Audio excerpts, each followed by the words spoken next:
വെള്ളം കല്ലിൻ ചില്ലും കൂടുന്നുണ്ടാക്കാം,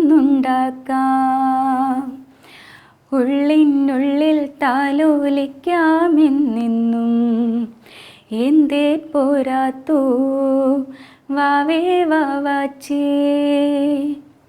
കുന്നിക്കോരു കുത്തി നുള്ളിപ്പറിച്ചിട്ട് പിന്നിക്കോരത്തൊരു മാല തീർക്കാം. തിങ്കൾ കിടാവിനെ തോളത്തെടുക്കുമ്പോൾ തങ്കക്കാലാമനെ കൊണ്ടു തരാം. ചിങ്കിരി മുത്തല്ലേ എൻ്റെ ചിത്തിര കുഞ്ഞല്ലേ, കണ്ണാം തുമ്പി പോരാമോ എന്നോടിഷ്ടം കൂടാമോ, നിന്നെ കൂടാതില്ലല്ലോ ഇന്നെന്നുള്ളിൽ പൂക്കാലം. ജൂൺ 21 വേൾഡ് മ്യൂസിക് ഡേയും ഒപ്പം ഇന്റർനാഷണൽ യോഗ ഡേയുമാണ്. സംഗീതവും യോഗയും തമ്മിൽ പരസ്പരം ബന്ധപ്പെട്ടിരിക്കുന്നു. ശരീരത്തോടൊപ്പം മനസ്സിനെയും ശാന്തമാക്കുന്ന കലകളാണ് സംഗീതവും യോഗയും.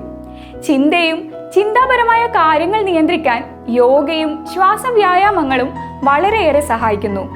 ആരോഗ്യകരമായ ജീവിതം നയിക്കാൻ യോഗയും സംഗീതവും എങ്ങനെ സഹായിക്കുന്നു എന്നത് നമുക്ക് മനസ്സിലാക്കിയാലോ.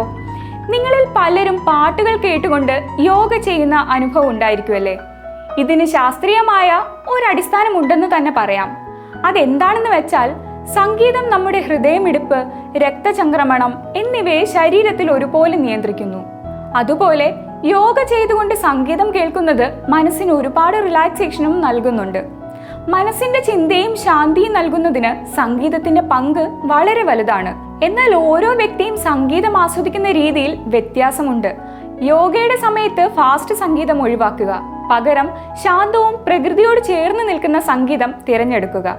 നിങ്ങളുടെ ശരീരം, മനസ്സ് എന്നിവയെ ശാന്തമാക്കാനും സന്തുലിതമാക്കാനും യോഗയും സംഗീതവും ചേർന്ന് അനുഭവിക്കുക.